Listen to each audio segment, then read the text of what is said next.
Saudi বিমানবন্দরে পূর্ণিমাকে দেখে তরুণের একই কাণ্ড। ওমরা পালন করতে গিয়ে কিছুদিন আগে সৌদি আরবে গিয়েছিলেন পূর্ণিমা। সেখানেই একটি অভিজ্ঞতার শেয়ার করলেন অভিনেত্রী। গতকাল একটি ভিডিও পোস্ট করেছেন। ভিডিওটিতে দেখা যায় সৌদিতে অবস্থানকালে বিমানবন্দরে এক যুবক মুখোমুখি হন পূর্ণিমার। সেখানে কথা বলার এক পর্যায়ে ওই যুবক পূর্ণিমাকে উদ্দেশ্য করে বিস্ময় প্রকাশ করে।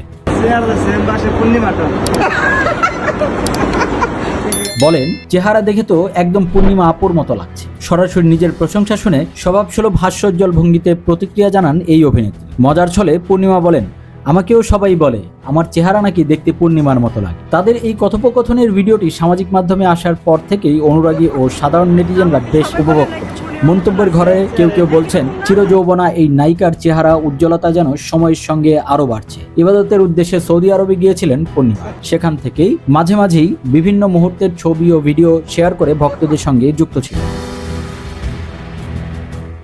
ঢাকাই সিনেমার অন্যতম এই শীর্ষ নায়িকা দীর্ঘ ক্যারিয়ারে অসংখ্য কালজয়ী সিনেমা উপহার দিয়েছেন। বর্তমানে সিনেমার কাজ কমিয়ে দিলেও বিশেষ কাজ ও অনুষ্ঠানের উপস্থাপনায় তাকে প্রায়ই দেখা যায়।